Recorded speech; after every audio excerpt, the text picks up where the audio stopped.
Good morning mga ka-auto! Kamusta kayo? So ngayong araw na maulan ay may nakita kong unit na maganda dito sa showroom. Teka, nakasubscribe na ba kayo? Kung hindi pa, pakisubscribe naman po yung channel namin. Bibigyan ko kayo ng 5 seconds para mag-subscribe. Ito na ang 5 seconds nyo. 1, 2, 3, 4, 5! Pakisubscribe naman po yung channel namin. Pakiclick po yung bell button at pakishare po sa mga tropa nyo, sa mga kaibigan nyo at sa mga kakilala nyo. Baka makatulong tong videos namin. So simulan natin yung video na yan after ng intro na to.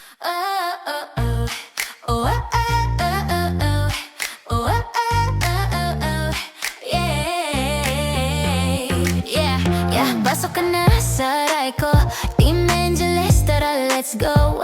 Brand new car, swak sa'yo, smooth ang biyahe parang tayo. Kung hanap mo ay comfort at style, dito sigurado ka with every mile. May vlog pa kami, check mo online, lahat transparent, walang rewind. Team Angeles vlog, yeah we got that car. Brand new wheels para sa'yo, superstar. At kung trip mo ay van, meron kaming renta. Sama ka na, hatid ka namin kompleto ang kwenta.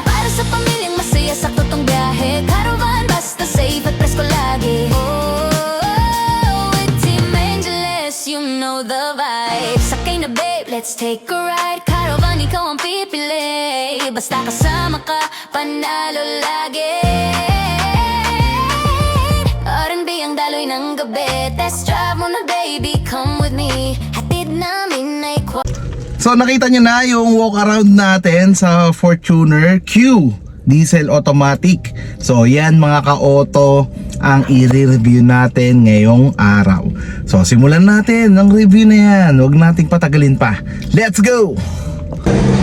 So simulan natin sa gulong mga ka-auto. Ang sukat ng gulong ng Fortuner na to ay 265/60 R18. 18 yung gulong, 6 holes. Then yung gulong na nilagay dito ay Dunlop. Yan. Ganda talaga. Nang mags pa lang, ganda na no. So punta naman tayo sa ilaw mga ka-auto. Kung mapapansin nyo, meron tayong small fender dito. So ito yung ilaw niya. So yung headlamp niya mga ka-auto by beam projector lamp na LED. Then yung fog light mga ka-auto LED na rin. Tapos meron dalawang front sensor at isang camera. Dahil meron na tong camera 360. Yan. So puntahan naman natin mga ka-auto yung makina. Let's go. Mga ka-auto, dito na tayo sa engine bay ng Toyota Fortuner Q. 2.8 liter ang makina nito at ang eksaktong displacement nito is 2,755cc. 4-cylinder inline, 16 valve, DOHC, variable nozzle turbo with air-cooled intercooler. Yan. Na may maximum output na 204 PS at 3,400 RPM. May maximum torque na 500 Newton meter at 1,600 to 2,800 RPM. At ang fuel tank capacity nito mga ka-auto ay 80 liters. 6-speed automatic. So puntahan naman natin yung brakes at suspension nito mga ka-auto. Let's go! So dito naman tayo sa brakes mga ka-auto. Ang front brakes ng Toyota Fortuner ay ventilated disc. Yung sa likod, ventilated disc din mga ka-auto. So ventilated disc yung ginamit sa brakes niya. Ginamit na brakes niya. Sa suspension ay sa harap double wishbone. Then sa likod ay multi-link suspension.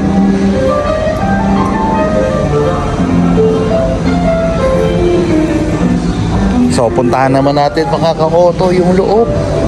Pasukin natin ang interior ng Toyota Fortuner Q. Smart entry na mga ka-auto sa passenger. Pagpasok. At dito na tayo sa loob mga ka-auto. Yan. Sa legroom, ito yung legroom niya mga ka-auto. Yan. Kalahating tanggal ko to. Then yung room height, ito yung room height niya. Yan. Convenient pa rin sumakay talaga sa Fortuner mga ka-auto. Di ba? Sobrang solid pa rin. Iba ang Fortuner. Sa airbags, meron tayong 7 airbags mga ka-auto. Isa sa passenger, isa sa driver, isa sa tuhod ng driver, dalawa sa side, at dalawa sa curtain. Yan. And yung material na ginamit dito, yan sa harap sa glove box, sa storage, leather, tapos ito, plastic. So yun. Punta naman tayo sa likod. Tignan natin kung ano yung pwede nating makita doon. Let's go.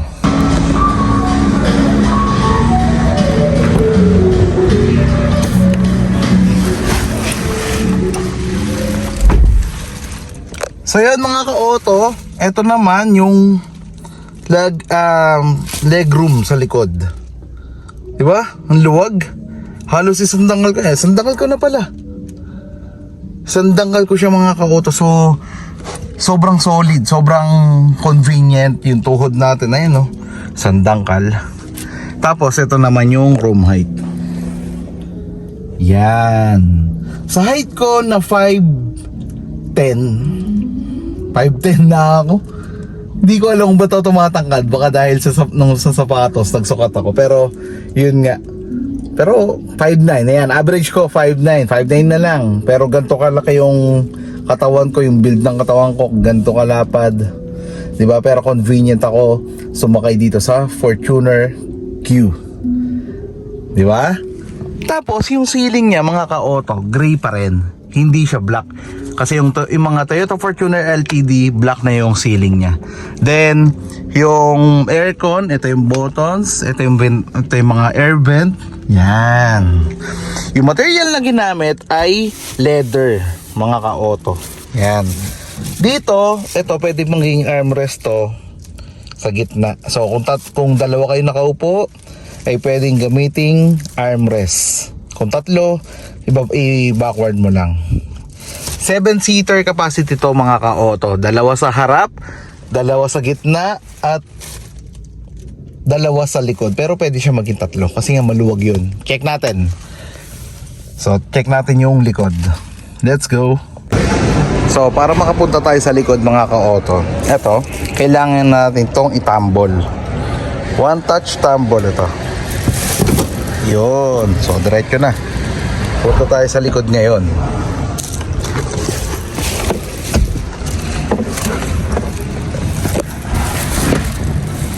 Yan. Tapos, sara natin to.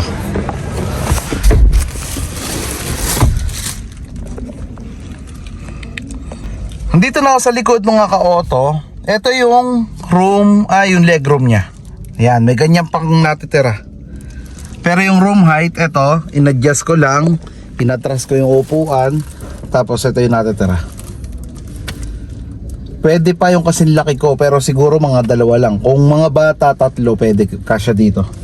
Kasya sa Toyota sa likod ng Fortuner. Yan, ang kagandahan, may sarili ding aircon mga ka-auto. So hanggang sa likod ay may aircon pa rin. Ito, yan. Lagayan ng water bottle. Yan, tapos ito. So, 'di ba? Okay pa din, convenient pa rin. Lahat ng upuan mga ka-auto may headrest. Pati dito sa likod. Yan. So, tara. Puntahan naman natin yung likod nito talaga. Yung luggage. Tingnan natin kung may mailalagay pa mga ka-auto.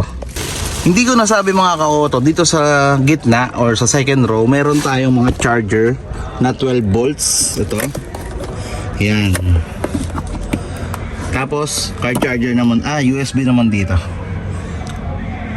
Yan. So tara, check natin yung likod niya mga ka-auto. So dito na tayo sa labas, pero pakita ko muna sa inyo yung roof rail, then yung spoiler with high mount stop lamp, then yung shark fin antenna. Yung likod nito may 4 na sensor at isang camera.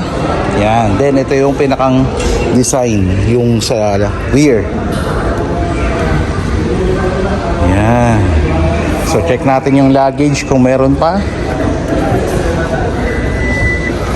Automatic yung pinto ng Toyota Fortuner Q mga ka-auto.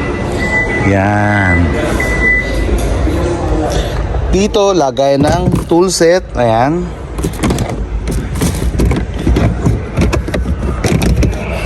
Tapos yung luggage mga ka-auto, ito, isa, dalawa. So dalawang dangkal pa. At the same time, pwede mo pang i-forward tong mga upuan para maisabit natin dito. Para kung kailangan nyo na malaking luggage, pwedeng pwede. Yan. Di ba? Ang luwag, di ba? So ibaba natin, ganun din, automatic din. Yan.